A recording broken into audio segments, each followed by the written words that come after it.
The website, club500.us, is something that Club 500 added. This is going to be a way for you guys to be able to get investing tools, see events that are coming up, get videos. This video is going to be posted. We did a virtual meeting not too long ago that is also posted on the website.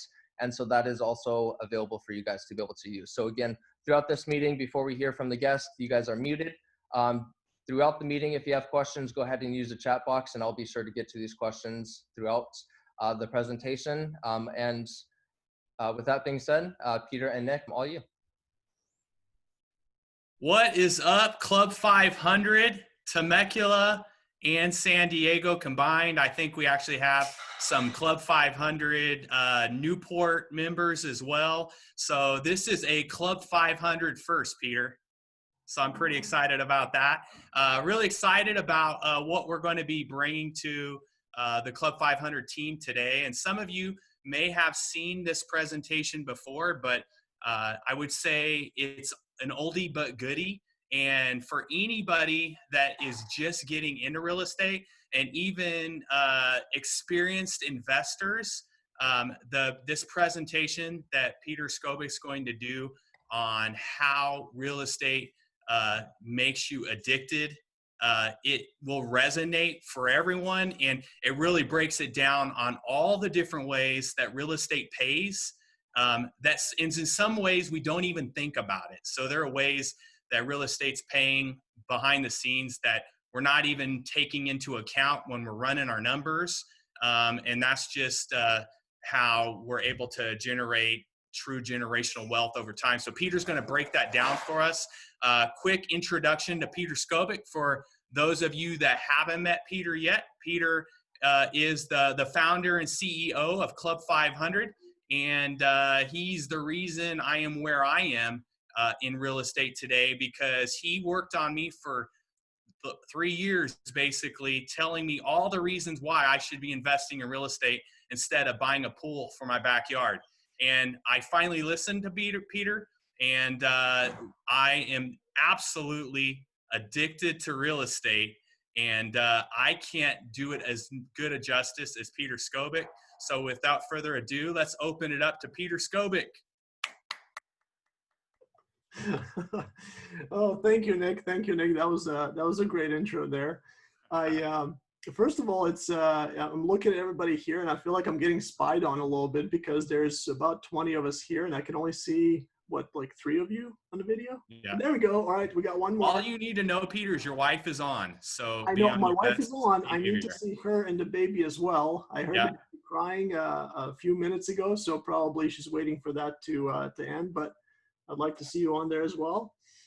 But yeah, great to see everybody again. Sorry about the technical difficulties we had in the beginning. I think it's going to take a while for all of us to kind of get used to doing this more frequently and doing less in-person meetings. But who here is new? It's kind of hard to tell with the videos off. But anybody here for the first time? All right, welcome, welcome, welcome. Anyone else? Welcome, guys. All right, perfect. Peter, I definitely want to let everyone know after your presentation, I would love the opportunity to go through the room and give the microphone to each person down the line and just get an introduction from each person and what makes them tick in regards to what gets them excited about real estate, what are their endeavors with real estate, and how can we help? So after your presentation, we'll go down the line, but I just want to make sure everybody knows that so they don't hurry up and hang up. What are your thoughts on possibly doing a quick intro now from everybody, just to kind of good with that? We can do that. I would love it. Yeah, just to open up the room a little bit and hopefully see a couple more of you. Okay, should I start? Yes. All right. So for those of you that don't know me, and I've seen a lot of names that I'm familiar with, but for those of you that don't know me, my name's Nick Weaver, and Peter Skobic, who is presenting today, is the one that got me started. We both work for a grocery store company, a little bitty company called Aldi, and we've been working together for about 7 years together, anyways, in the California division.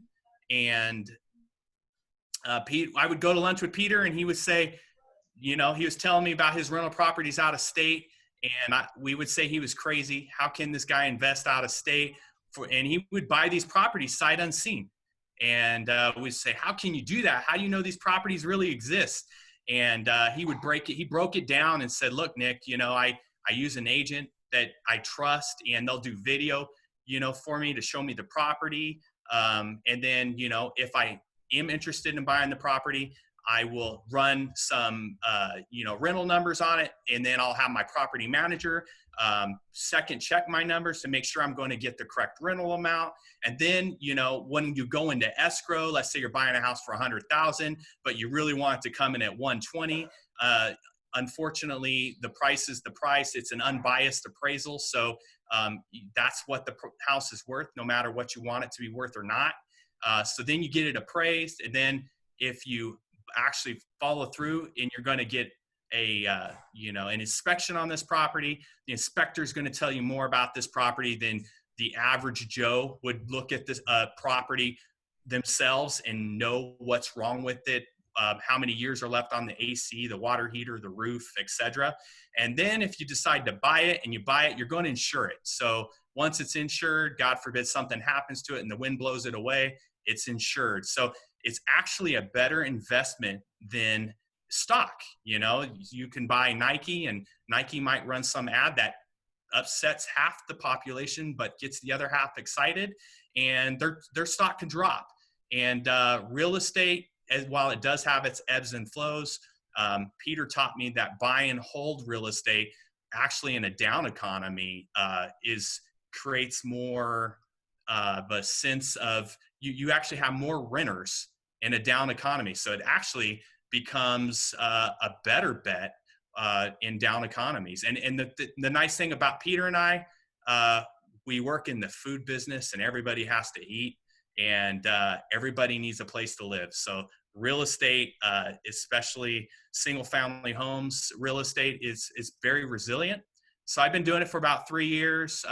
I bought 16 houses on my own the first couple years, and I found myself running out of money. And I've since been partnering with people, even on bigger pockets. I'm seeing some faces here that are my partners. And I'm up to 35 properties. I'm in 5 different states throughout the United States. I would say my most preferred market at the moment is Montgomery, Alabama. I'm actually making a trip out there with about 10 people, June 24th through June 28th. We're going to be scouring the market for deals. We're going to be hooking up with a wholesaler, seeing what they have out there. We're going to be looking at MLS deals. We're going to be looking at a lot of off-market deals. I've got a few turnkey properties that I'm in the process of looking to sell. So I got a lot of things going on. I got a couple rehabs going on in Montgomery right now. And I love real estate, and I'm addicted to it, Peter, and it's all your fault. So that's my introduction. I'm going to pass it over to, I will let Peter go last. So we're going to go over Peter. I'm going to pass it over to my brother, Derek Weaver. He looks like he's next in line, at least from what I can see. So Derek, why don't you do the opening and then pass the baton to someone else? Got to unmute it, Derek.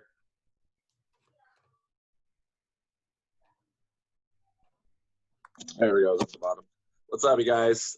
How's everyone doing today?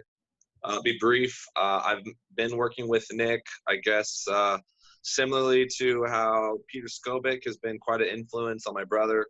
My brother has then kind of put a domino effect onto my lifestyle as well, and kind of just through every holiday, I'm just kind of picking his brain about real estate and learning more about what he's doing. So I've since partnered up with him. We are working through all the day-to-day. I'm helping him manage the properties, working with the team that we have in a few of our markets, and that's kind of where I stand. Definitely becoming more passionate in real estate. It wasn't a thing of mine originally, but as I begin to learn more and go to these meetups and meet with people that have a lot of the passion flowing, it definitely is rubbing off on me. So hopefully there's someone here that is just looking to learn and hopefully can pick up some passion for some of these guys. There's a ton of experts in the room. I've just been kind of looking at some of the guys that I've met along the way.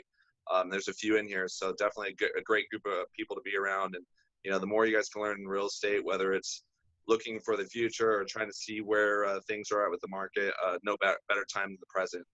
Apply all that extra time that we may be getting and put it towards a real estate, and it'll should work out pretty good. Thanks, guys. Hi. All right, hello.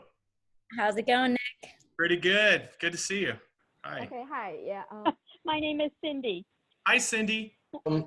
SoCal, also out of state. I have it. Hey, Peter, it's great to be on. Investing on the side is.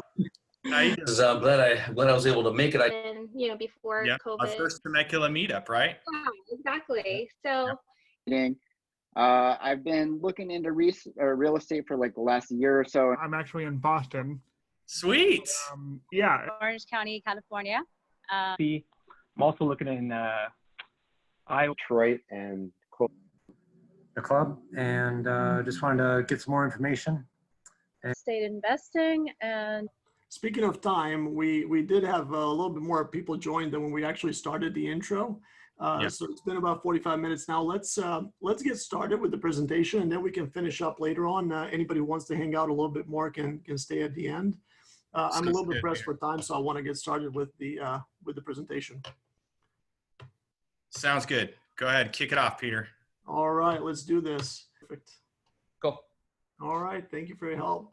Let's see here. All right, so I called it Addicted to Real Estate Investing because there was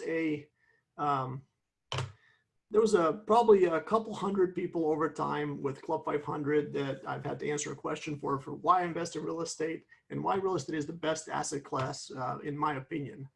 And I had to kind of over time articulate that better and figure out why that actually is. So I ended up with a acronym that I thought of sometime in the middle of the night at one point, and that acronym was ADDICT. And so I will show you how I got to that. So first of all, I have like I mentioned, I have 22 properties in between Georgia, Indiana, and Pennsylvania. I also have a condo in Zagreb, Croatia, and currently the condo in Zagreb is just the one that I grew up in, so that is vacant. We're not renting that, but all of my investment properties are currently occupied, and the tenants are paying rent. So over time, real estate has really proven to be an incredibly rewarding experience. It's kind of an emotional roller coaster over time, but it's turned out to be a really nice investment. So I want to share this with you. All right, so why real estate? Let me tell you about the acronym. So first, we have appreciation. When people start investing in real estate, everybody's all about cash flow. That's all that they can talk about, right? So, but I'm here to tell you that real estate pays you in several different ways, and the other ways actually end up outweighing cash flow over time. So the way that happens is appreciation. For example, I'm going to show you how a 5% increase in the value of your property can result in a 25% return on investment. Then I'm going to show you the benefits of depreciation when it comes to taxes. So by deducting about 3.5% of the property value every year, you can pretty much wipe out the cash flow that you make on paper. So for tax purposes, it would look like you made no income in real estate, which is very beneficial because it lets you keep all of the money that you made instead of having to pay some kind of an income tax on it. Then we're going to go over the debt pay down benefit. So over the 30-year period, or however long your loan is, the tenant is paying down your debt by paying a portion of the principal payment every month. Then we have inflation hedge. Real estate is a huge hedge against inflation. So I'll go a little bit more into that, but basically you're paying yesterday's loans with today's dollars. And then of course you have cash flow, which everybody understands that part, as well as tax deferral, no capital gains tax, and 1031 exchanges. I'll just quickly touch on that. So I think with this presentation, we're looking at probably about 20 minutes or so if anybody's pressed on time. So let's get right into it. All right, so appreciation. A lot of people have asked me how real estate can be more beneficial than stocks. A lot of us invest in the stock market. I'm no stranger to it. I invest in stocks sometimes as well, but I've really focused my efforts on real estate, and here's why. So let's take a look at this chart that I've got here. You've got two columns here. So you've got your one investor who invested in a house that's worth $100,000, and you've got one investor who invested in stocks that's also worth $100,000. So The guy who invested in real estate here put a 20% down payment for a total investment of $20,000. And he bought a $100,000 asset.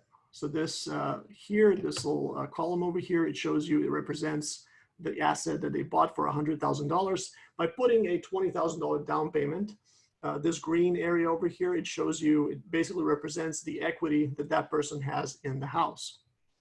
The one on the right spent $100,000 to buy $100,000 worth of stocks. So in order to get a stock portfolio of $100,000, you basically need $100,000 to put into the market.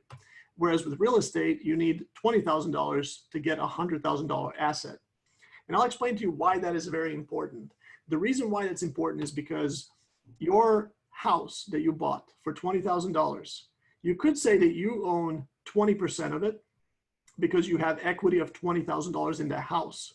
And you could say that the bank owns the other $80,000, the other 80% of the house. But the important thing is that you are controlling that asset. So the house that you may live in right now, if you own your primary residence, you control that house. You can do with that house whatever you want. You can rent it out, you can rehab it, you can change it, you can do whatever you want with it, even though the bank does have 80%, but you still keep the entire return that you get on the house. So let's take a look. If stocks, for example, if they appreciate by 10%, so you got a $100,000 portfolio, that portfolio appreciates by 10%, which is here, this orange area, your return on investment is that $10,000 appreciation divided by the investment of $100,000. Your return on investment is 10%. So now let's look at real estate. If real estate appreciates by only 5%, which is about the average annual rate, right? So if real estate appreciates by 5%, there'll be a $5,000 appreciation. So you paid basically you bought an asset that's 100,000, it went to 105,000 over a period of 1 year. But keep in mind, you've gained 5,000 here, but you've only invested 20,000, that is your equity over here. So 5,000 out of 20,000, your return is actually 25% return on investment. Now, in both cases, with stocks and with real estate, you have some ancillary fees there. You've got your closing costs on real estate. You may have other expenses there. I'm just talking about straight appreciation here. With stocks, you would pay capital gains tax on that gain of 10% there. Whereas with real estate, you actually can go ahead and do a cash out refinance and pull out the equity that you've gained without paying any tax on that whatsoever. So that's the other benefit of that 25% return on investment. The best thing is you can also wait for several years. There's no guarantee that anybody can give you that either the stock market or real estate would go up in value in any given year. The one thing that is a lot more certain that over a period of 10 years, 15 years, 20 years, or 30 years, that both of them will appreciate very significantly. All right, so you save yourself a lot of taxes and you get a lot more leverage with real estate. Now, also needless to say, if you go to a bank, let's say you walk into your favorite bank and you ask them for a $100,000 loan that you would like to use to buy stocks. There is no chance that you are going to get that loan from that bank. They're probably going to laugh at you and they will not give you that money. But if you go to a bank and you say, I would like to borrow $100,000 because I want to buy a house, it is very likely that you will get that loan. So the banks are smart. The banks know what they're doing and they know that it's not wise to give you $100,000 to invest in the stock market. They also know that it's wise to give you $100,000 to invest in real estate, as long as you keep a certain amount of equity in that house. All right, so we've gone over the first point there, which is appreciation. Next, we have depreciation. So in our tax code, first of all, I'm not a CPA. I'm not an accountant. I'm not a lawyer. So definitely ask for a professional for this advice. I'm just kind of sharing what I've learned over time. And if I'm wrong on anything, if we have a CPA here, please correct me by all means. But basically, here's the quick and easy of depreciation. So let's say you have that $100,000 asset, right? And let's say you bought it now and you're going to keep it for the next 30 years, whatever it may be. That asset every year can get depreciated or it can get depreciated over a period of 27.5 years. Basically, what the IRS is saying is that you have this asset, and every asset can be depreciated over time, even though in reality, real estate appreciates over time. But they're letting you take this deduction over a period of 27.5 years. So you take the property value, you divide it by 27.5, and that gives you the amount that you can actually write off every year in depreciation. Now, why would the IRS do that, right? I mean, you look at this, you look at a house is bound to appreciate over time. Over a 30-year period, it's more likely to appreciate than it is to depreciate. I don't think that over a 30-year period, any 30-year period in history, that you can find real estate going down over a 30-year period. It might go down for a month or a year or 5 years, but it will not go down over a 30-year period. So the reason why the IRS does this is it's basically the same reason why they've kept the income tax. So in the US, you think about the income tax, it was started to pay for the world wars. So to help pay for the cost of the world wars. And then over time, as the wars were over, the government realized that it's actually a really nice way to control, to incentivize certain behaviors and to disincentivize other behaviors. So over time, the tax code is getting bigger and bigger, and it keeps getting tweaked because the government realized that what they can do is that if they want to stop people from smoking, what they're going to do is they're going to increase the tax on cigarettes. If they want people to invest in real estate, they're going to put in a lot of different quote unquote loopholes that are going to make it easier for real estate investors to make money. So when you talk about loopholes in the tax code for real estate investors, those loopholes are not there because the IRS is incompetent. Those loopholes are there because they know what they're doing and they want to incentivize investing in real estate. And depreciation expense is one way to do that, because on average, you're looking at probably about $200 or $300 a month in cash flow that you actually get to keep. And the depreciation expense on paper wipes out that gain, so to make sure that you don't pay any tax on that income. All right, so moving on. So now we've covered appreciation and depreciation benefits. The next one's very easy to understand. It is the debt pay down. This property I actually own, so don't go visit it. If you need a place to live, it's a great place. All right, so here you can see an example of a statement from, I think this was from a couple of years ago whenever I was doing this presentation the first time. And you can tell on the statement here, we have the outstanding principal, we have the escrow balance, we have the rate, those were the times. And you have the total amount due for the month. But then here, this is important. So here you have, actually here, you have a breakdown of the principal, the interest, and the escrow, part of the payment. So the part that I'm focusing right now is the principal, because every month when the tenant pays rent, that rent payment is used to pay this mortgage. And every single month, $134 of that payment goes towards principal, meaning that it's making me $134 more wealthy every single month. So if you multiply that out by 12, I don't know what it comes out to, but let's say 134 by 12. So about $1,600 a year is what I'm gaining in this house, meaning that if I sold it after a year, I would at least get an extra $1,600 if all other values stayed exactly the same, just because that loan has been getting paid down over time. And the wonderful thing about it also, over time in real estate investing, time is your friend. So over time, that amount keeps going up and up and up every single month. So it probably goes up by $1 or something like that every single month because you are paying down your loan balance. So you're paying less and less interest and you're paying more and more towards the principal. And when I say you, I mean the tenant is actually the one paying that. All right, so this is everything I just talked about. So that's the debt pay down benefit. Then we have inflation hedge. And this is actually one of my favorites because it really doesn't get talked about enough. And I think that it should. So you guys are all vaguely kind of familiar with the concept of inflation. And I think it's really easy to understand inflation when you're talking about, looking at 20, 30 years ago, and you look at the pricing back then. I think a great way to look at it, and actually one way that a lot of economists look at it, is they look at the average price of a movie ticket over the last 100-something years. Because a movie ticket is kind of a commodity. It doesn't really, the value of it doesn't really change that much. So it shouldn't fluctuate dramatically like oil might fluctuate over time. So that's why movie tickets get chosen for this type of a calculation. So if you look here, I hope everybody can see my screen still. So if you look here in 1910, the average price of a movie ticket in the US was 7 cents. And then you can see how it goes over time, up and up and up. In the beginning, of course, in the first few decades of this being tracked, it wasn't done every year.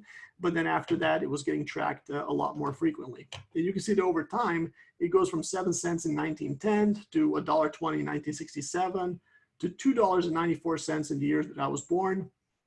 And then finally now, you know, last year I've got on here is 2018, where it shows $9.18. Good luck going to Spectrum in Irvine and getting that price for a movie ticket. So the cool thing is that this shows you that if you get a loan, today and your payment is, let's say, $800 on that loan, that payment makes sense. And you talk to somebody, you say, I bought a house, it's worth this much money, my payment is $800, great. But 20 years from now, when you tell someone I bought a house and I own this house here, and they look at that house, they look at the value 20 years from now, and you tell them that your payment is $800, they're very likely to be impressed with that. And the reason is that the value of that house 20 years from now is going to be much higher, and that $800 payment is going to look pretty silly, because by that point, the inflation does its job, and the inflation goes up. The prices of everything over time increase, but your payment, your mortgage payment, stays the same. And that is a very, very powerful leverage that you have in real estate. And as the prices of everything go up, your real estate goes up as well over time again. Not every year, but it goes up over a period of 30 years. And that's a huge, huge benefit that a lot of investors don't talk about. So the official Consumer Price Index, the official inflation metric, does not include food and energy prices.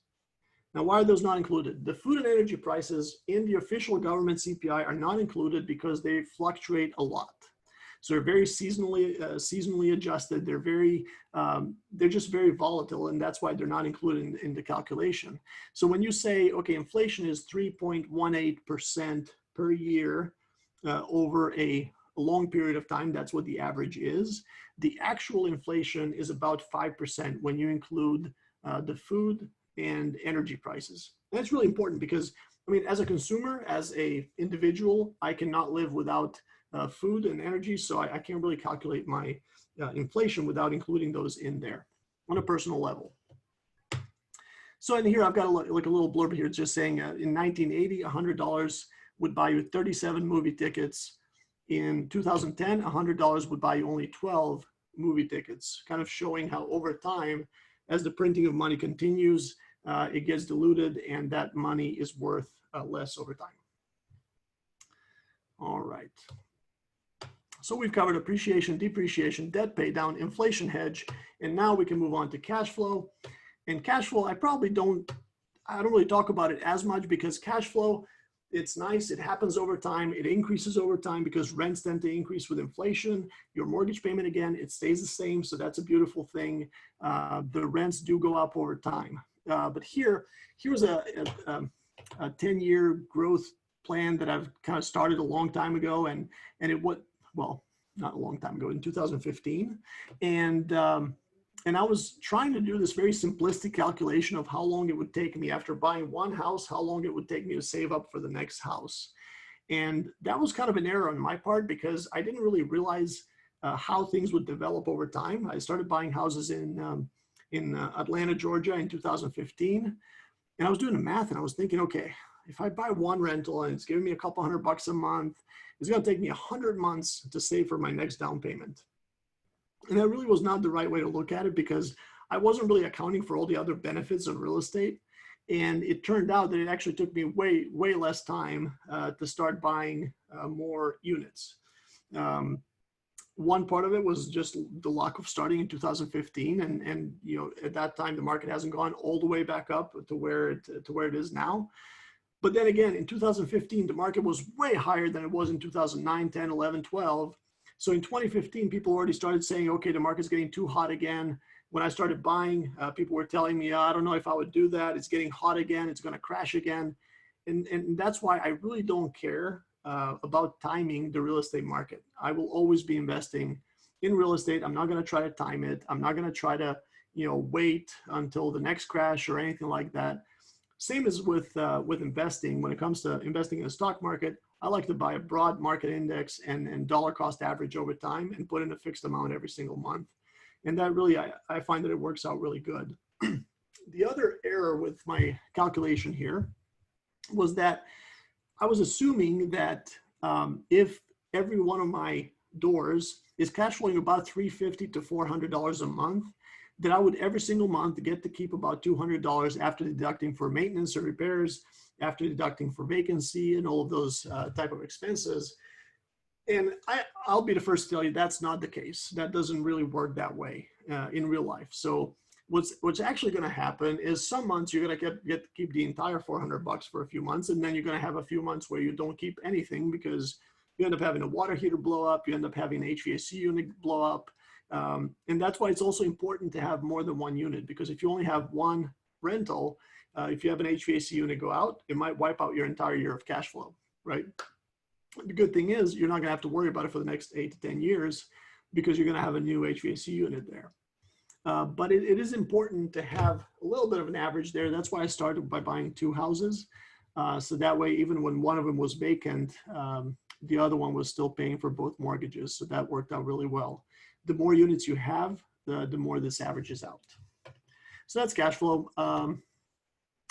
And now moving on to the final one, which is the tax deferral. So this is a little bit less exciting because it's talking about taxes here, but basically a 1031 exchange might be a little bit more advanced if you haven't bought your first property yet, but the basics of it is if you choose to sell a property and you don't want to pay capital gains tax on the gain that you made for that property, you would basically sell it through a third-party intermediary, a 1031 company, and basically you need to buy a property of equal or greater value using the proceeds from the original sale. So when you sell the property, let's say you sell a house for $100,000. Let's say you've made $40,000 on it.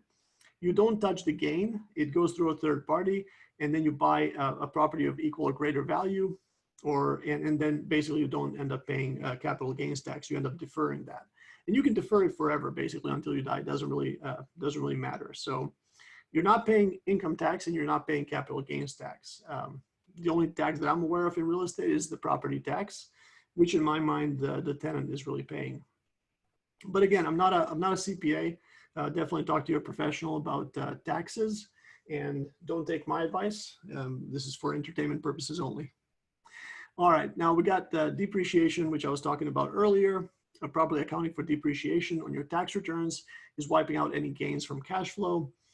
And then there's also the real estate professional designation. If anybody wants to know more about that, you can actually talk to Nick, because Nick just qualified for the real estate professional designation. What that means is, in the eyes of the IRS, if you're a real estate professional, meaning that you spend 750 hours or more in a given year working in real estate, and that you don't have any other job that that you spend more time in, either you or your spouse, if you qualify, then you both are qualifying as a real estate professional. The benefit of that is if you have a W-2 job, let's say you have a W-2 job and it's a full-time job, right? You can't qualify for that designation because the parameters are you have to work for 750 hours a year, which is easy. But the hard part is it also tells you that you cannot work at any other job for more time than you spend working in real estate. The cool part is that if your spouse is working in real estate, let's say your spouse might be a real estate agent, and your spouse doesn't have any other job where they spend more time, then you both as a family are able to qualify for real estate professional. And what that does is any expenses that you have in real estate, anytime you do a rehab or whatever, any money that you're spending you're able to offset those expenses against your W-2 income. So that's a really huge benefit. And if you want to know more about that, you can ask Nick, because he's successfully done that. And yeah, oops, I'm sorry, that just went away. All right, hopefully everybody can see it again.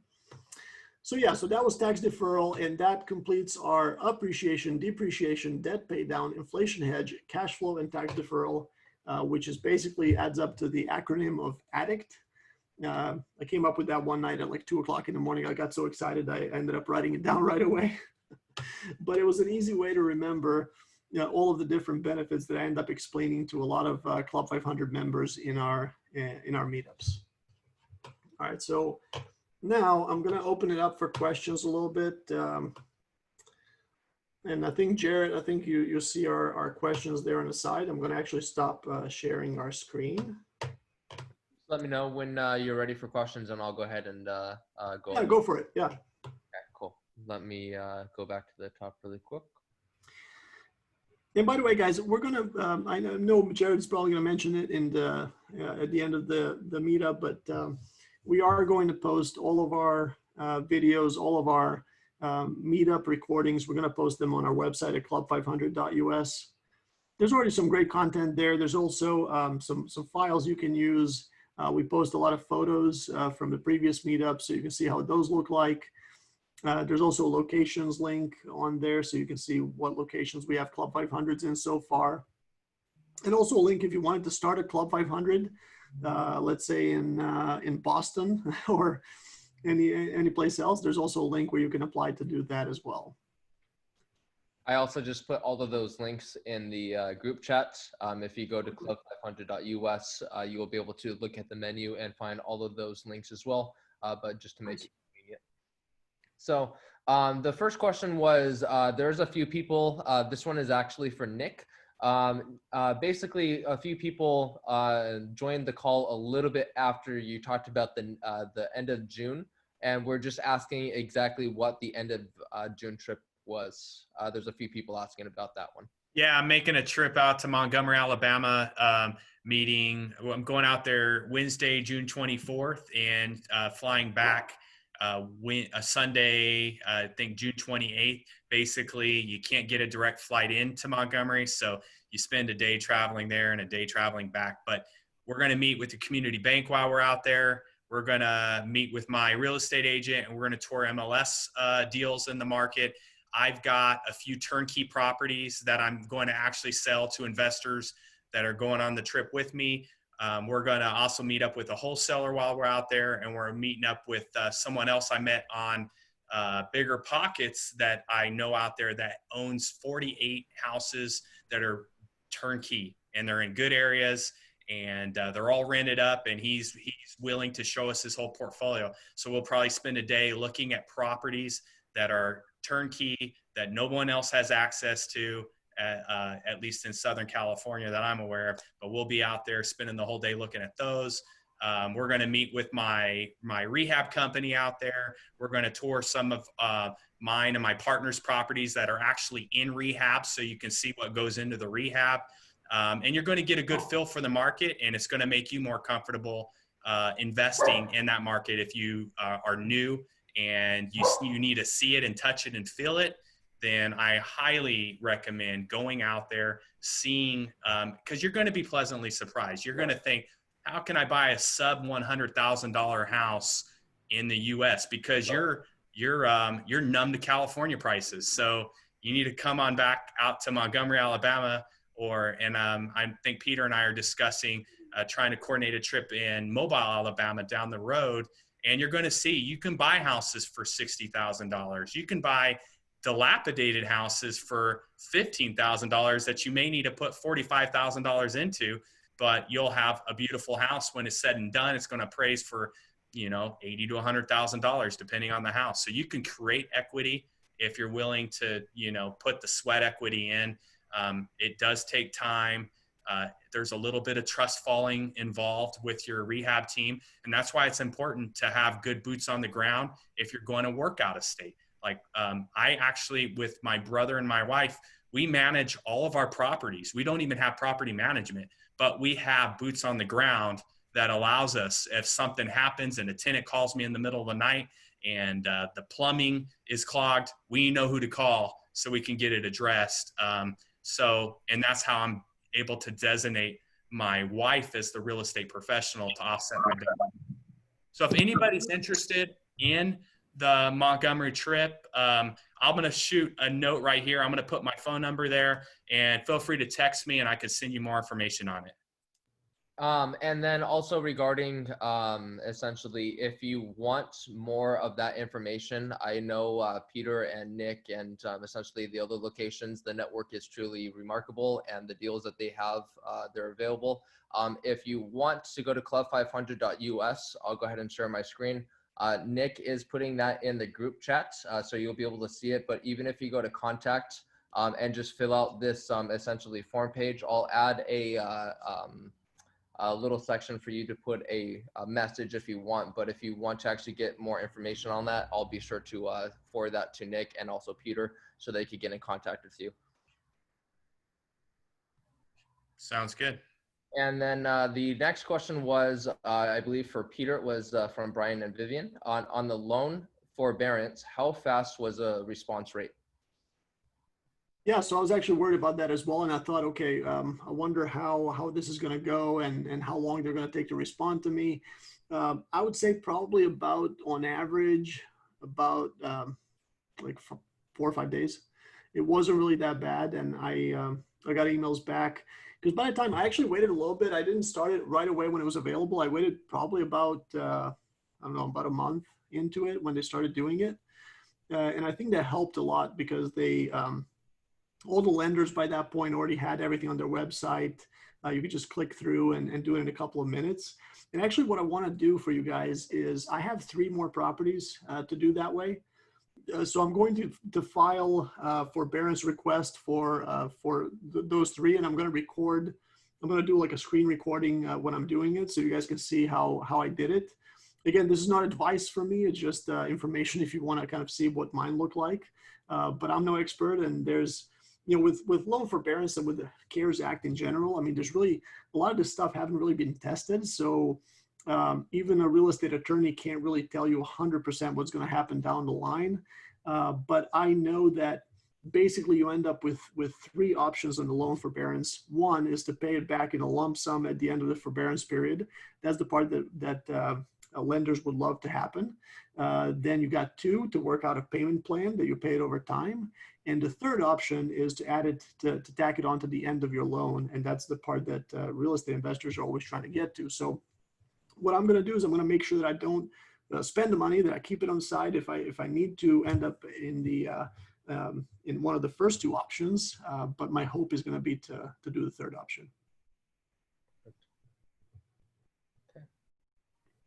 And on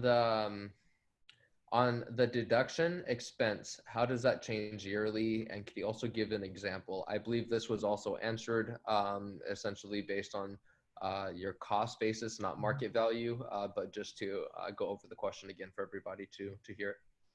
Yeah, so the questions are live. So basically, it might have happened before we were covering the information there. But I feel like it's still best to talk to your CPA to get specifics on it and talk about a specific situation, because I definitely don't want to be in a situation where I say something wrong. What I was saying is basically how it works, but definitely talk to your CPA about specifics on that. Perfect. Peter, this is a question for you. Can I purchase a house even if I was not in the country? Do you know the POA or do you know the POA? How does that work? So basically, you can, if you don't live in the United States, if you're, well, I guess I would have to say, are you a U.S. resident or a U.S. citizen buying a country from the other side of the world? Because that does make a difference. If you are not a U.S. citizen or a U.S. resident, then what ends up happening, you can still buy a property in the U.S., but the banks will typically make you put about 40% down. And the bigger banks definitely have a way of doing that. They know how to do it, but you typically have to put a bigger down payment into it. Perfect. There's a few questions regarding the cash flow properties that people could get access to within the Club 500 network. Again, Nick did put his phone number. Nick, are you okay if I share that publicly, or did you Yes. want me to? Yeah, you can. And I can work with you to post some deals if Peter's okay with it on Club 500. Yeah, I'm gonna actually get with both Nick and also Peter to essentially actually have a page to make this very easy for you guys to essentially see the deals, what we look for, what Club 500 essentially looks for, and how to get in touch. Again, I just put essentially I put Peter. I didn't mean to put Peter. Sorry. Let me resend that. That phone number is Nick's phone number. And if you also go to club500.us and go to the contact page, essentially I'm going to add a message section on that form right after this meeting, so you could also get in contact with us that way. Another way that might be easy to remember is info@club500.us as the email as well. If you want to shoot a message that way, I can forward it to Nick as well. And yeah, you've got the Nick's phone number there. You've got my phone number. You can use this as a resource. I always tell folks from the club, I'm in the car every morning from about 7:15 until 8. And that's the time when I'm just driving. I'm listening to podcasts normally. So you can give me a buzz during that time or text me. Same thing when I'm driving back from work from about 4:30 until 5:15 or so. If you have any questions outside of this. What was the last question, Jarrett?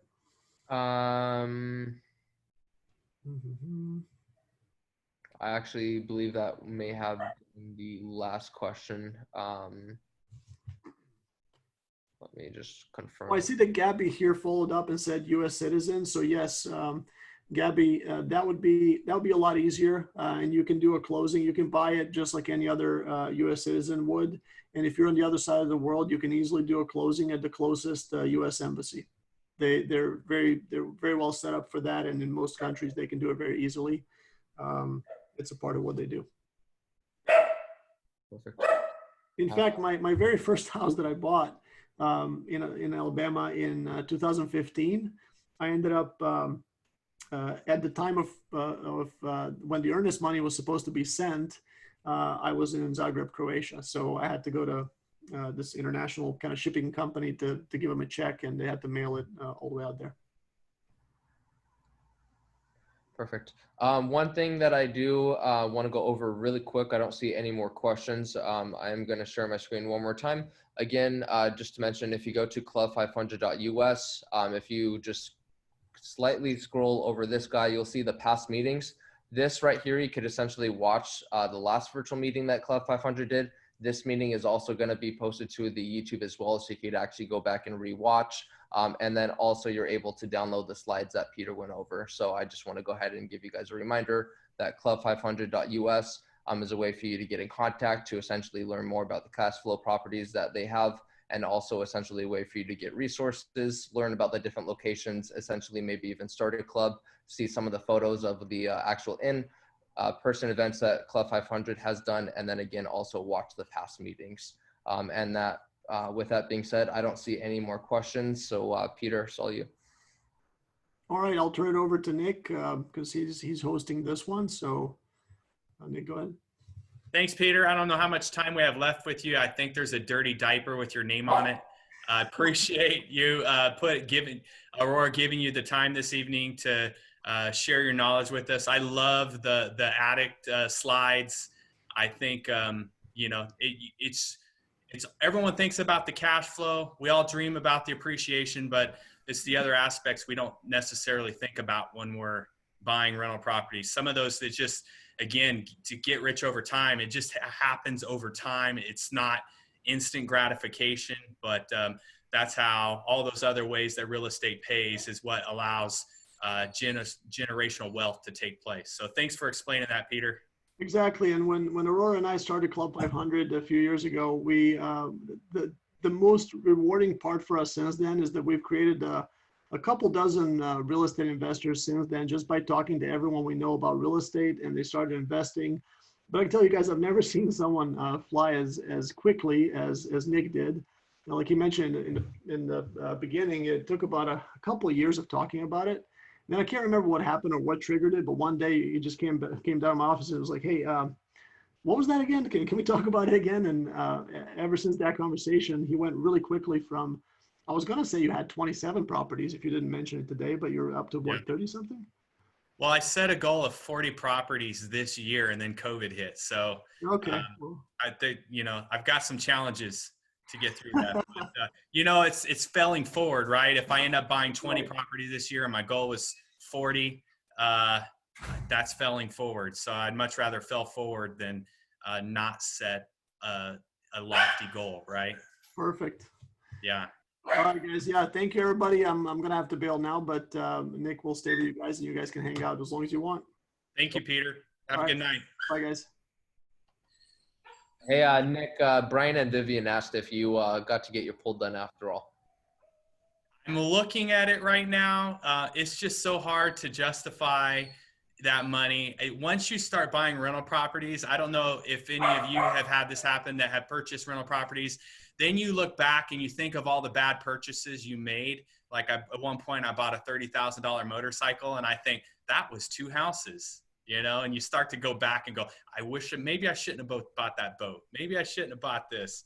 So it's just hard to, you know, justify it whenever, especially if you've got your eye on the prize and you know, you want to accumulate properties and you know that long-term that's the right thing to do. It makes it hard to put your money anywhere else where it's not going to, you know, pay you back. But the pool, well, I don't know, hard to justify, but we do live in Southern California and my wife is on me about it. So that probably will happen in the near future. But I wanted to finish up do an introduction. So I don't want to cut anyone out. I think Zach was up next. Zach, if you don't mind giving an introduction. Everybody's muted, so I'm going to ask them to unmute. So it may take them just a quick second to start talking, just so you know. Okay. But Zach should be able to speak now. Zach?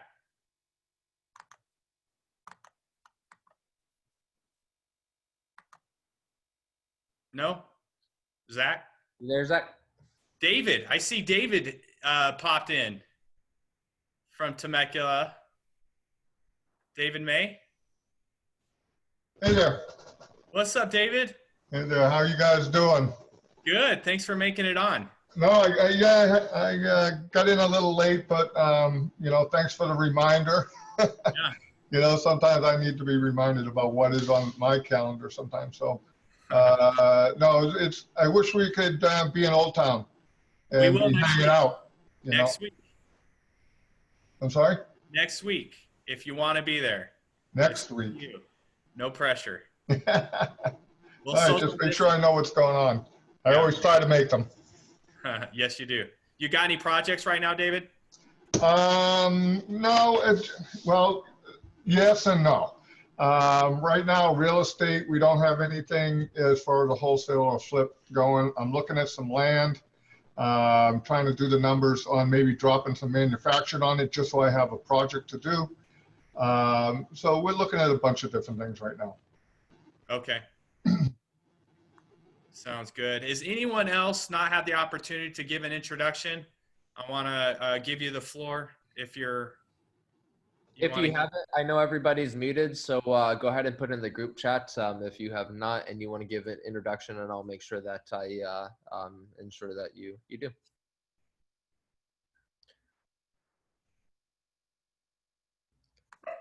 Again, just to restate, if you want to go ahead and give an introduction if you have not yet.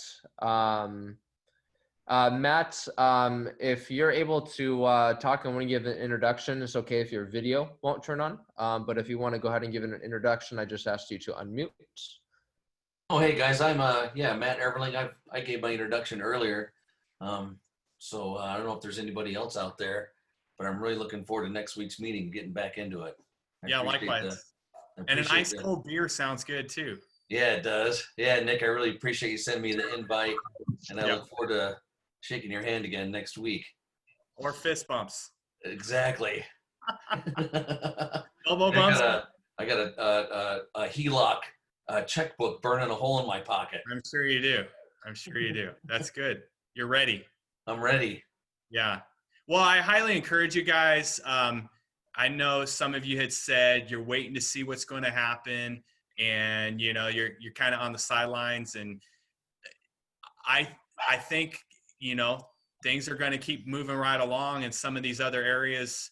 Not so sure about Southern California. Not sure I would divert to a real estate professional in Southern that sells real estate in Southern California. But some of these other markets that are kind of more blue collar markets, I don't see there being any drastic changes in the near future. And some of these markets are hot, and I think that can be attributed to bigger pockets and the word getting out there. There are a lot more real estate investors buying from whether it be California, out of state, because it's becoming more well known. So there are always deals out there to be had, but it's kind of like planting a tree. You're going to wish you planted it yesterday, and so you don't wait on the sidelines too long, I guess I would say.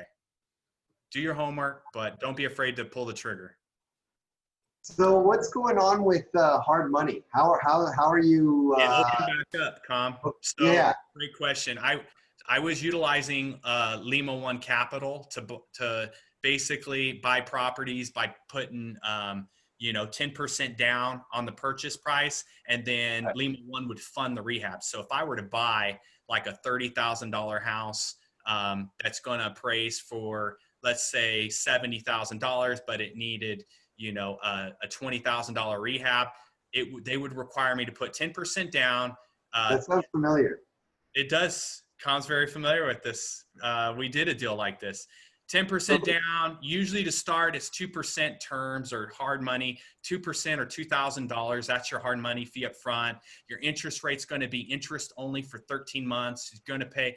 Starting out, it's going to be like 9.75%, and they'll fund the rehab. And it used to be at 70% of after repair values, so you had to have 70% of equity in the appraised value. And you would get the house appraised before you bought it, before you even did the rehab. Now it's 65% of after repair value. So you do have to make sure you have that extra 5% in there. But when you're talking a $70,000 house, it's not even $5,000. So that did just open up last week, Com. I'm excited about that because I was churning out deals that way, and I had to stop and look at paying cash. I found a couple partners. We actually paid cash on a couple deals because right when COVID hit, Lima One just shut their doors, and so did all the other hard money lenders. And I had like 4 deals on the line, and I had to let a couple go because everyone does that. Yeah. So it looks like as far as doing, like they call it the rental 30 loans, Lima One opened up on that as well, but the starting interest rate is 6.25. So that's why I really want to get a community bank. And I know we've talked about this before, Com. Some of you may not be familiar with this, but after you buy your 10 Fannie Freddie loans, you have to get alternative financing. So the next best thing is a community bank loan. So this would be a bank that you could probably only find within that city, that they would be willing to lend on properties within the city those investment properties are in. I've been successful at getting these type of loans in Tulsa, Oklahoma, Oklahoma City, Fort Smith, Arkansas, and Little Rock, Arkansas. But these loans are 20-year loans. They're 5-year arms, so the interest rate can change after 5 years. And the interest rate, there's usually there's no points up front, so it's better than like a rental 30 loan through Lima One where you actually have to pay points. And once you get that relationship going with a community bank, they'll lend to you based on the relationship, and it's not always based on your FICO score and how many, your debt, your DTI. They're not as stringent as Fannie Freddie. So they have a lot more leeway. That's why it's so important for community banks. You need to go out, you need to meet them in person, you need to take them out to dinner, and you gotta be likable. So that way, because they have the leeway, if they want to lend to you, they can. The problem is with out-of-state investors, I would say 80% of the banks don't want to work with an out-of-state investor. They want to keep all the community bank money within the community and work with members within their community. So we have to sell a story when we go out there, how we are bettering their community. We're buying properties that need to be, rehabbed. We're putting money back into the community, and we're giving, their community, a facelift, if you will. And, I think we got a community bank on the hook when we go out there. So I'm excited about this coming trip for that very reason alone right there. Is it the same bank we went to in January, the Liberty? It's not. It's a different bank. So, and they say that they do work with out-of-state investors. This isn't, this won't be something new for them. So they're definitely, they said this is their bread and butter, and they're very open to it. Awesome. Yeah. But for any of you that don't have all your Fannie Freddie loans, that's the best loan you can get. I mean, right now, our interest rates are in the low 3s. Right. For rental property. I think I have a colleague that's purchasing a turnkey property from me right now, and her interest rate's like 3.85 for an investment property. And it's really good. I mean, and lock that bad boy up for 30 years, hard to go wrong there. So if you do have Fannie Freddie tickets, but you do have to put 20% down for a Fannie loan.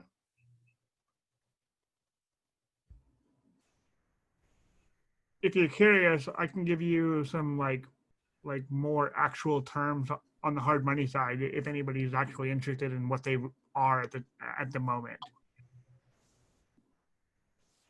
Yeah, go ahead. Yeah, so generally for your localized lenders that is a work in a specific area, you're probably seeing anywhere between a 10.5 to 11.5% on the interest side.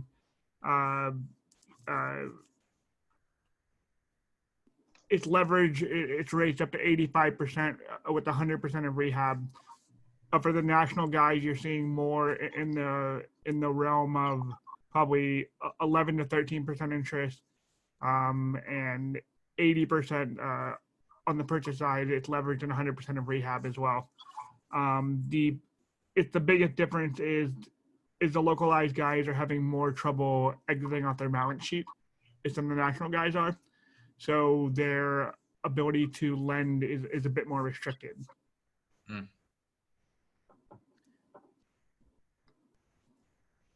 So it seems the hard money's starting to, like I said, I know it opened back up for Lima 1 and everybody froze at the same time. Are you seeing, Michael, that it's starting to open back up? Yeah, so it's right now in our capital network.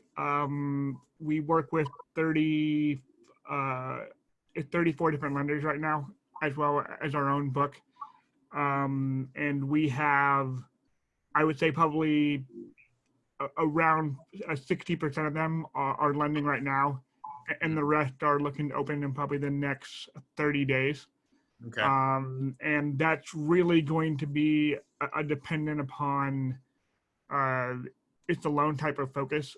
It's a lot of the guys who aren't lending right now are focused on like the larger jumbo type loans, because they don't know the outcome potential for those properties after COVID, because when the national banks went into sort of it's their lending restrictions, the hardest hit areas were the jumbo loan size. It's products.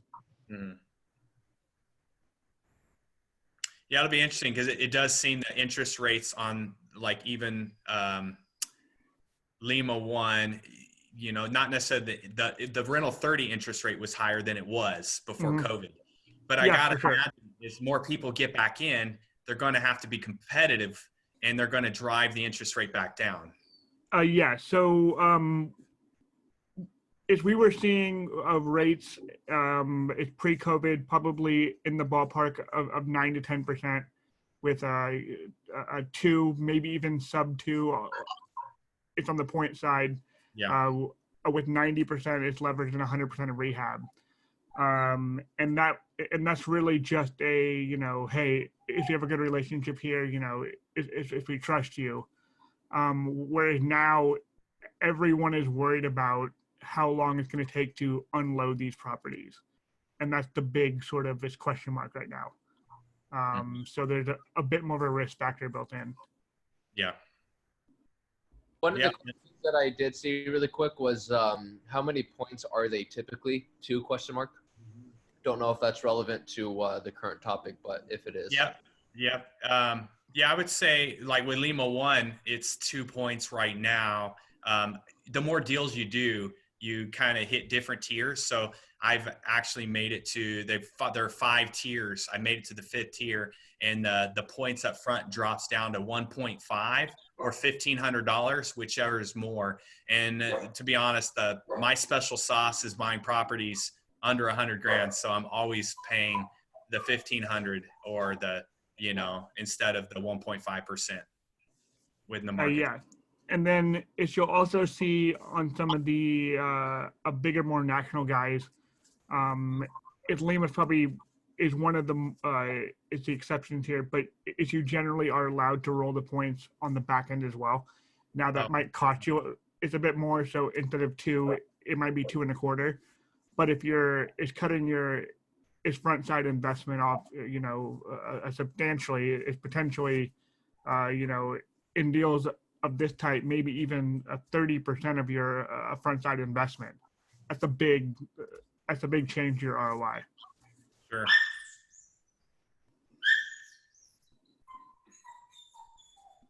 Anybody else have anything? There was a question from Gabby, Nick. Was just, so are we not working with HML but Community Bank on the trip to AL? Yeah, the goal is to get that community bank to. So Gabby and I actually have a hard money loan in COM as well, and some other partners. So I was buying properties pretty regularly through Lima 1, and the goal is to refinance through a community bank. So ideally, if we refinance through a community bank, we're going to be able to refinance at 85% of loan to value, and that's going to allow me to get my partner's initial down payment back. So when we meet with this community bank, that's our goal, is to be able to establish that relationship and refinance these hard money loans. Now we can refinance with Lima 1 right now. They've opened back up. We can refinance into a rental 30 loan, but their rental 30 loan is at 75% of ARV. And I really want to get that extra 10% so I can get my partner's money back so we can go buy more properties. But that's we're working with the community bank is to refinance our house. Right. What about the new house we want to buy? We've got to get the relationship going, and then I think that will open the door. If we buy a new house and have to do a rehab, we got to get that relationship started. So if we found a property tomorrow, we would go through Lima 1 because we haven't really established that relationship yet. But once we so like a first phase is work with the Lima 1. Once the house is complete, we want to refi, and then we work with the community bank. Am I right? Yeah. Okay. Yeah. And worst case scenario, we can refinance now with Lima 1. It's just we'll have to keep more equity in the deal. Yeah. Which Lima 1 was, they froze everything. And just this past week, they've opened it all back up. So. Hey, Nick. Yep. Hey, did you say the refi with the community bank was a 20-year loan? 20-year loan. So it does tighten up the cash flow, but it's, we'll pay it off sooner. Okay. So that's an option. But again, like if you wanted to like refinance into a Fannie Freddie loan at 80% of your value, then it's going to be a 30-year loan at a great interest rate. But if you're in my scenario where we paid cash, you'd have to wait 6 months before we can get the appraised value, right? We can refinance now and get the purchase value back, but you have to wait 6 months. It's like a seasoning period. Right. Yeah. But I can't stress it enough for those of you that you're looking to buy a property right now, to buy a turnkey, like a sub $100,000 turnkey property and have like a sub 4% interest rate for 30 years on a rental property, that's a really good deal. I mean, my first 4 properties I bought were basically turnkey. About $125,000 house, $120,000 house, and 2 $60,000 houses. And my interest rates on all of them are 5.5. Okay. Yeah.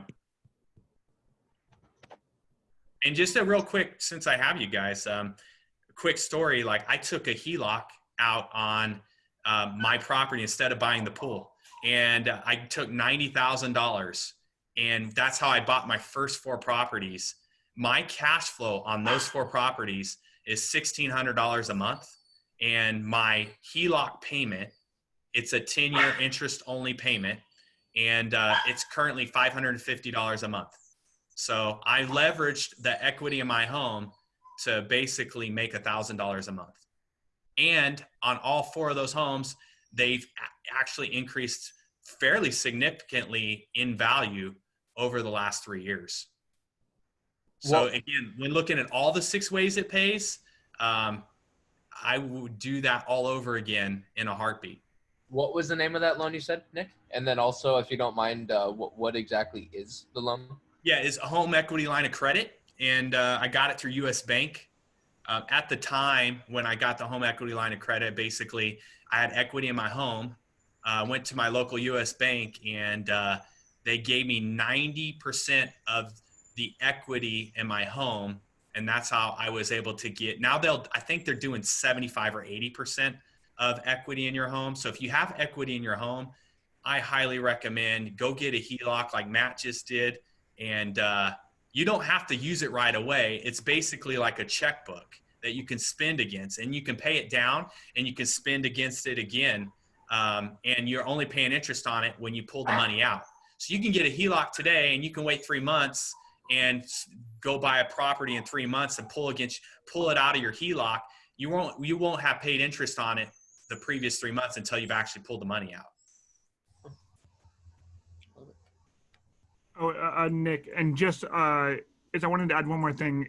If you had mentioned it multiple times, it's the relationship that you have, it's with your hard money lender and how critical that is. Yeah. And that's one of the areas I think where it's my company, it really shines. It's the fact that if we work with such a large number of hard money lenders, we bring our relationship with them to bat for you. So, right. You know, if you're a lender is giving you, you know, it's not great terms on, or it's not as good of terms on a deal as you think you can get, if you can come to to talk to us, and it's a relationship that we have with all of our partners, it then passes on to you. So instead of starting, you know, at the bottom tier, you know, as an experienced investor, but no actual relationship with the person, it's just with the group. We put our relationship on the line, and it helps you guys actually get it's better rates from the get-go. Okay.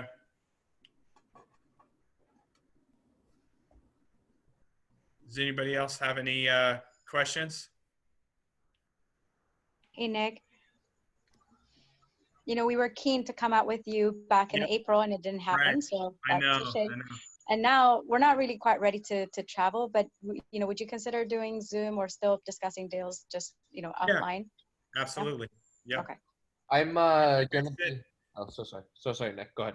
No, I was gonna say, I'm really excited because I just came across, there's this guy I know out there that I met on Bigger Pockets. I highly recommend for those of you that aren't on Bigger Pockets, it's a little bit of work to network on Bigger Pockets, but I do think just like going to a meetup, if you want to grow within, real estate, just surround yourself with these forums. But I met somebody out of Montgomery, and the guy's got 50 properties, and you know, he's very hands-on. He's bought them at prices I only wish I could buy all my properties at, but he's on the ground floor. He's sending mailers out there. He's seeing them right away. He's putting in cash offers, and basically says, Nick, I'm willing to sell all of my properties. Like he's got, when he sells them all, he'll have $3.5 million. So he said, yeah, I'll gladly sell all my properties. They're all tenanted, and we're going to get to look at those when we're out there. And I don't see the group I'm going with buying all 50. But so there's plenty to go around. I'm excited to have that. If anybody's interested, like I said, I got started with turnkey. It's really a good way to go to get your feet wet. And then over time, you're going to get more brave and go, I'm going to buy a house that needs some work. And then you're going to find, and over time, over the years, like I've been able to, I had a roofer that did a roof on my property that my stepdad did the rehab on the inside. And then I asked the roofer, hey, can you do this roof on this other house? And he said, sure. But Nick, do you know I do other things as well? And now this guy is my right-hand man. He does like the majority of my rehabs in Montgomery. If he even finds me tenants out there, he helps me set up all my Section 8 tenants. If I have a tenant issue with plumbing or anything, all I do is text him. He takes care of it. And that's happened organically over time. And that's the thing.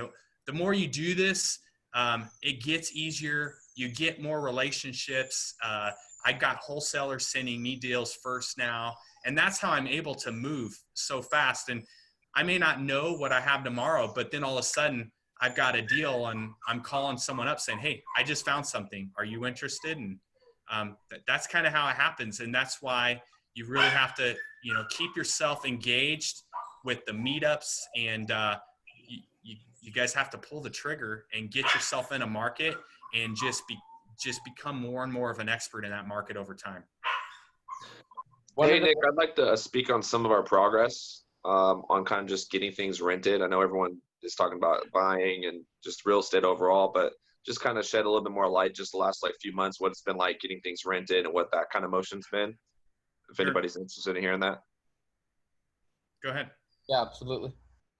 So yeah, I mean, we pretty much hit the ground running. I guess you can say Nick said that he kind of failed it forward going into January. We had a few properties that were already in the works to close that rolled over into 2020.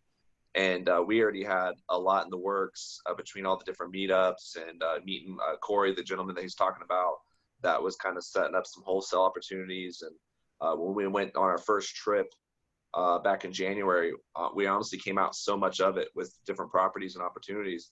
So we were really moving full swing. When COVID did hit, we were still amidst getting all these properties done, rehab, getting renters in place.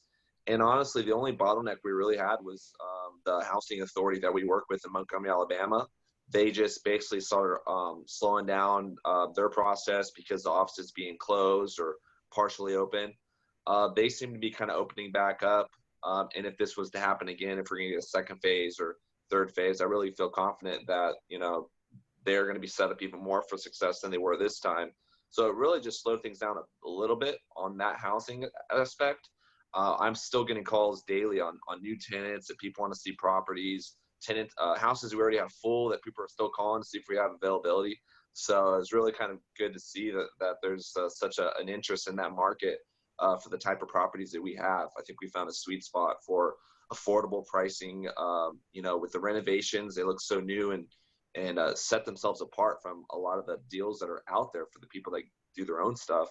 I think the quality we bring in our, the rehabs does set itself apart. So we're getting a lot of motion and people of interest and a lot of people renting. So that's definitely something that I'm really excited to go back and find out what we get this next trip, because the first trip was so successful. Love it. Love it, love it. One of the things that I would also want to bring attention to, or more so a reminder, is I'm going to be getting with Peter and Nick. And so on club500.us, we are very, very shortly going to be adding essentially a deal page. So that way you could essentially get information on all the type of properties, get in contact with Nick and Peter as well. So that way, if you can't make it out to one of the trips, you're essentially able to get kind of a good understanding to essentially what they're looking for in the available properties and get in contact with them. So that will be on club500.us probably within the next 2 weeks. Thanks, Jared. And Nick, I didn't see you post the event that you're gonna have in next week. Yeah, I didn't post it out to everyone like I did the April event because it was kind of with COVID. I threw it out there. Like a private event? Well, I threw it out there and said to people that I knew were going to go to the April event, like, hey, I'm going to go out there. I'm making the decision for myself, and you've got to make that decision for yourself if you want to go or if you feel like you're going to, stay back and wait. And so I did throw it out there to those that were already signed up for April, but I get it. I just felt like it's probably not the time to post it on Eventbrite like I did in April, considering everything going on. Mm-hmm. And next week, are you going to have an event? Yes, in Temecula. We have the downtown Temecula area did open back up, and we do have a patio reserved for us. Mm-hmm. So we're able to, keep our distance and still talk real estate. So I'm looking forward to that. Okay. I mean, can go. Can you send me the link later? Yeah, absolutely. Information. Maybe you can go. Okay. Hey, Nick, I'll also get in contact with you because essentially on these actual in-person events, there's actually a way that we could still stream it. So if somebody— Yeah, I was thinking about that. That would be great. Yeah, so it doesn't feel comfortable or can't even make it, we could have them join virtually as well. So okay. I'll get in contact with you for those informations. And then also, one of the question was what areas, and I believe the question is applying to what areas are essentially your guys' key marketplaces for properties that you're looking at. Okay, I'll go first. I've got my first market area that I got started in with. Peter gave me basically his whole layout of how to get started was in Hampton, Georgia. So I've got 3 properties in Hampton, Georgia. I've got 1 property in Indianapolis, Indiana. I have 3 properties in Fort Smith, Arkansas. 1 property in Little Rock, Arkansas. 1 property in Oklahoma City. And all the rest of my properties are in Montgomery, Alabama. Anybody else?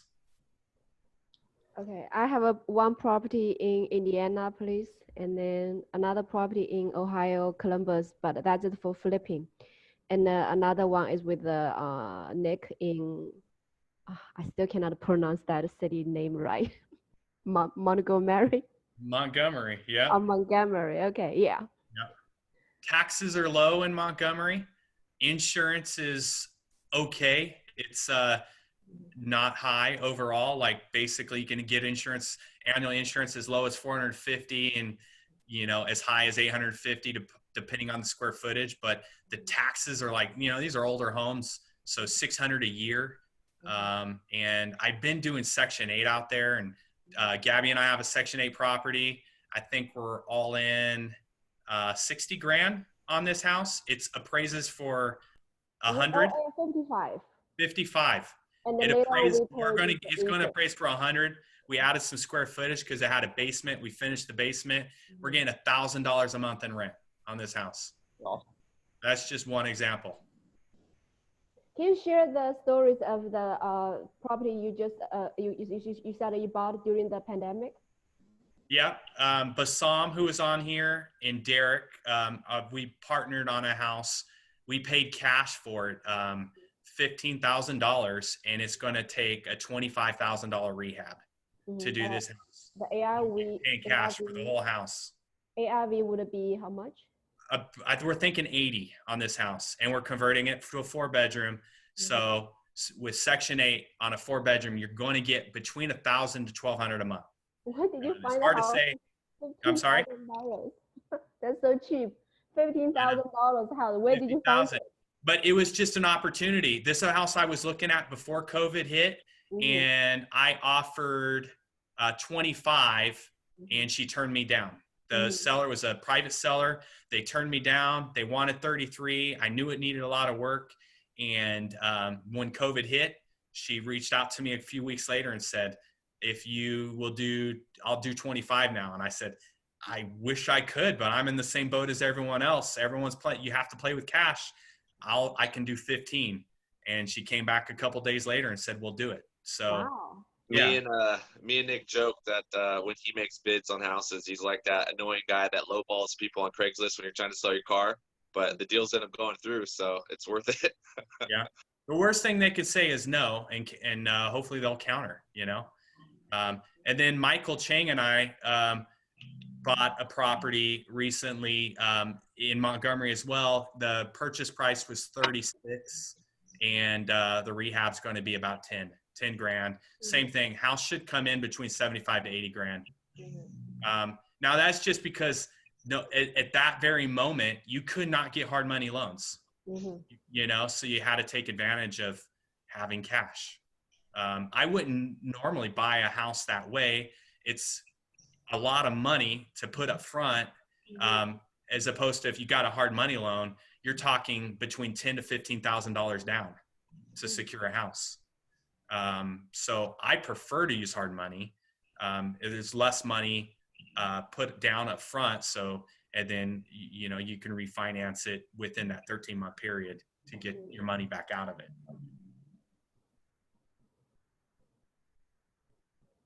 Anybody else? Anybody else have properties out of state? I know Brian and Vivian got, they've got several Southern California houses. You want to jump on, Brian? Yeah, I'll just say we've got one actually, originally it was a vacation rental in Big Bear. That one's fully rented and actually doing well. We weren't impacted at all with the COVID. We've got another one out in the Palm Springs area. Same case where it was pretty immune to the COVID case, so that one's doing pretty well. But you know, I think we're starting to look at other areas. So we want to leverage our money. So, especially if you got some equity in some of those California homes. Yeah, you know, you talked about, you know, using 100 grand and being able to take on 4 or 5 different properties. And and honestly, Brian, if I had to do it all over again, I would have bought all $60,000 homes for $15,000 down, right? Yeah. And I got a scenario real quick, guys. I bought a $60,000 home in 2017. It's a 3-bedroom, 1-bath in Montgomery, Alabama. My payment is $340 a month. My rent, and that's with taxes and insurance, and that's at 5.5% interest rate. By putting 15% or basically 15 grand down or 20% down with closing costs, my cash flow with right now is like $460 on that one house that I put. You think about that, like $15,000 down, that one house. Now I've got a house that my $125,000 house in Hampton, Georgia is one of my nicest houses. It's got all the bells and whistles. I definitely bought it with my eyes instead of the numbers. But when I first bought it, it rented at $11.95, and I was cash flowing a little over $300 a month. But I had to put $30,000 down to buy that house. Now my first tenant moved out. Rents have gone up. My new rent out there is $1,275, and my house payment's $775. So I'm getting $500 a month on that house. But if I would have did it, you know, two $60,000 houses, I would be cash flowing close to $1,000, you know, for that same scenario of the money I put down on the $125,000. Yeah, cash flow. That type of cash flow is not bad. I mean, California is pretty tight, you know, because things are so expensive. But you know, that type of cash flow is not bad at all. Yeah, and it adds up. Like Peter was saying, the more properties you get, and you probably could feel this too, Brian, like if you do have a vacancy, you know, the more immune to it you get with the more properties, because one's down but all the other ones are performing. You kind of, it's just a little blip on the radar. Have you ever looked at brand new developments, actually just building a house? We have a contact in Houston who's recommended that we actually look into that. Yeah, I haven't. What do you have an idea of what those numbers would look like purchase price and rents? No, so it's 3-bedroom. She was talking about 3 bedrooms, 2-bath, for $160K. And do you know what that would rent for? It's to sell it out, to sell it again, to do a flip, and you could actually sell it for about 200 to 220. But you'll be all in 160. Yeah. It's a big It's cat. tricky because to me that feels a little tight. Like if let's say you're selling it for 200, but you got to give 6% up, so that's 12 grand, right? Mm-hmm. So, and then if the market did take a turn, I feel like you could get really close to eating up that margin fast. Mm-hmm. I don't know. I mean, have a new house as a buy and hold long term. Would be a great strategy in itself if you can make the numbers work. And I've talked to some investors that are, looking in whether it's Dallas or Houston, and they're really looking for appreciation.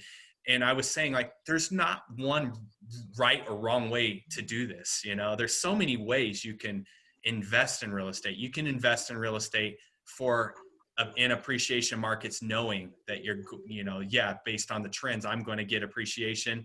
And then like I'm doing, I'm not investing in markets for appreciation, but I've enjoyed appreciation along the way, surprisingly. So could it end tomorrow? I guess. I don't have a crystal ball, but in that scenario for the $60,000 house I bought, it's worth like 75. The $125,000 house I bought in 2017 is worth 148. And these are markets that are, Atlanta, in Montgomery.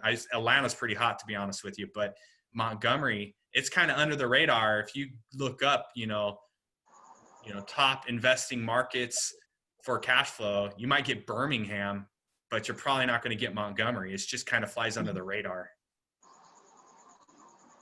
But yeah, Houston, new homes, maybe those houses will rent at $1,600 a month. Yeah, no. How much were the rent for the Houston ones? Yeah, I think it was like 1,700. Yeah, 1,700. So if you bought it 160 and you're renting at 1,700, you're exceeding your 1% rule. Depending on what I know, taxes tend to be a little higher in Texas, but not sure about insurance in that area. But it sounds like you'd have a good cash flowing property. Mm-hmm. Yeah. And that's another thing. I don't know if any of you are members on Bigger Pockets, but there's a Bigger Pockets calculator, and I believe Peter's got a calculator on the club500.us website, and you plug in the numbers, you figure out what the taxes were, the insurance, your purchase price, what your down payment is, and it will spit out, what your cash on cash is, what your return on your investment. It ends up being a really cool tool. Yeah, we signed up to Pro just recently, and we've definitely been enjoying doing the deal analysis. Mm-hmm. Won't let me share the actual thing, but if you guys saw the process. Oh yeah, there it goes. It pulled up. So if you go to club500.us, go to about, go to investing tools, it'll take you right here. And then this is one of the tools. You just hit download, it'll download it. Once it downloads, it will take you essentially to this guy right here, and you essentially could plug in your numbers, and then it will change as you go. Yeah.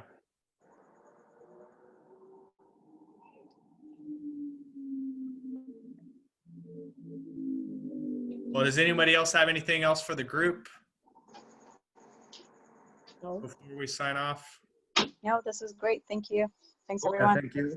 Yeah, thanks a lot, Nick. Thanks a lot, Peter. Yeah, thanks, guys. This was great. Been awesome. Yeah. Been a real shot in the arm. Yeah, we've needed it. We should have been doing this sooner. Yeah, needed it. Big time. When's the next meeting? Thanks. You keep analyzing. He's my deal analyzer. That's awesome. Yeah. Getting started early. That's good. The best way to do it. And also, again, just a reminder that if you go to club500.us and scroll down to past meetings, this meeting is going to be uploaded probably within the next 48 hours. So you can rewatch it or share it with somebody that you want to. Cool. Thank you, Jared, for moderating for us. Well, of course. That was awesome. Thank you, glad to be able to help out. So great work. Thank you. Nick, we're confirmed for next week, next Wednesday for the Temecula meetup. Yep, 1909. All right. Yep, in downtown Temecula from 6:30 to 9. Okay, see you. Yep, I'll send you more information, Gabby. Okay. Nick, what's the Good to see time you to again, call you? Jared. You too, Matt. Thanks, Matt. Same as Peter. I'm available in the evenings, and I drive to work from 7 to 8, just like Peter. Cool. All right. You'll be hearing All right. from me Thank soon. you. Take care, everyone. Bye. Yeah. Have a good Thanks, night. guys. Everyone have a good night. Bye. Bye.